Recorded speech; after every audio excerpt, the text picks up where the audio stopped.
think, the It's got to government. be logical. That's all that people need to be, is just logical, and they can kind of figure it out themselves. But I think that's where the problem comes, is that the distrust that comes from people like Hillary Clinton, just to name one, but also, other politicians, even CEOs, that are hypocrites and people that aren't, we feel like we've been betrayed by. That's what led to Trump, which again, is, Right. my opinion, not the best president, not the worst president, but we could do better than Trump. But that's what people wanted, a new thing where they didn't feel like the person that they're voting for is ripping them off or lying to them. Of course, Trump's done plenty of lying. But I think that, now we feel the same way about anything that's quote unquote official. We just don't trust it. And listen, I sympathize with that. I went through a criminal justice system that I thought was going to be a lot more fair than it was. It was still good, but not perfect, or even close to it. I would say it was okay, maybe not good. But, I felt like I was, some parts of it were as advertised, and then there were other parts of it that really weren't. I mean, that were really kind of like, oh, I didn't know that this is like a farce, or whatever. Like parts of it were really like, unexpectedly kind of like, unfair, I guess. So, I don't know. I think that, it's hard to trust everything, but we live in a society where we don't trust anything, and there's always a conspiracy theory or some like ulterior motive or whatever. And I don't know what's going to solve that. I mean, I think that, sometimes like there's an old saying, you can't go home again. And I think like once you've like broken that innocence of a people, the powers that be aren't really out for your best interests. I don't know that you can necessarily get that back, right? And that just sort of turns into this like devolution. I hope that people in government start to act more rationally, more reasonably, and it's going to take more real public servants, people who really aren't going to take advantage of their time in government. People sort of like Trump, but probably even more, beneficial. Like Warren Buffett, I think, was rather selfish for not running. He would have been a fantastic, part of government, only because he has zero self-interest. He would not be making rules for anyone other than what's best for everyone. Now, he said, like, I would not be a good person for government because I don't know anything about policy and I don't know anything about politics and all that. But I think just not having that self-interest, that conflict of interest, that all of these people somehow have, because they all end up making hundreds of millions of dollars off of their stupid fucking books. And the bullshit that they do.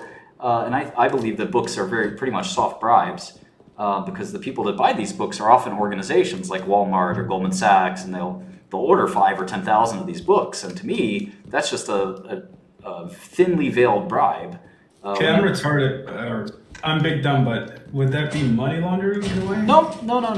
Money laundering is only legally received funds. It's really just bribery. Okay.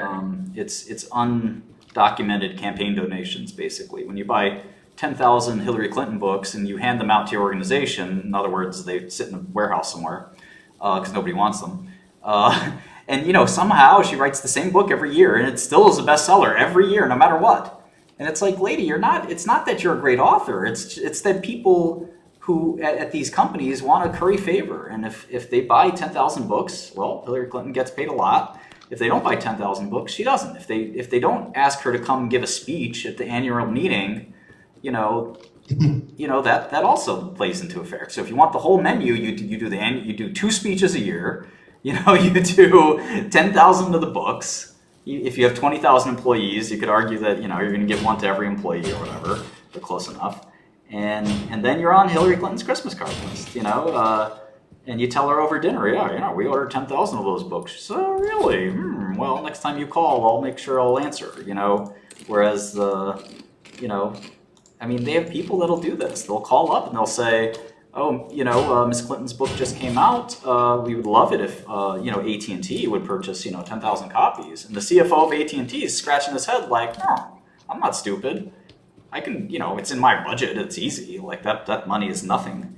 but to Secretary Clinton, it's fucking decent money. So, it's really a fucking ripoff.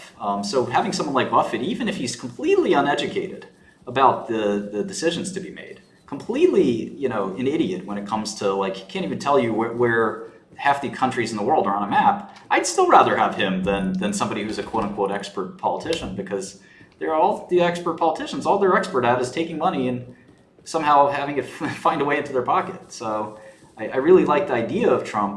The problem with Trump is that he's not too different from some of those people.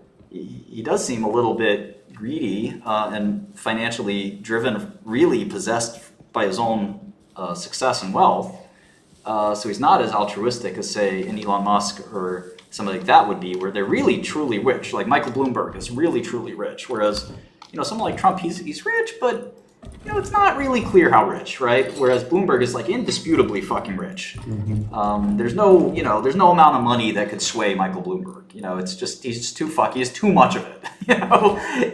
He can't give it away fast enough. The guy is so fucking rich, and that's the kind of person I want to see in politics, because they can't be bought. And they're only doing it because they either love the country or, unfortunately, in Trump's case, they're an egomaniac, which, they want the power of being in control. And obviously, most of these people are a little bit of egomania. I mean, to want to be the president here, you got to be a little egomaniacal, which comes with the territory. And that's, again, Buffett is not egomaniacal. He's very sort of humble, slow and steady kind of guy. But again, I think he did the country a disservice by not, kind of realizing that all these corrupt kind of politicians need to be crowded out by more intelligent, more, stable, kind of not, people who are not willing to sell out the country for their own goods or, for How do you set the incentive structure so that people like Warren Buffett or people who aren't necessarily interested in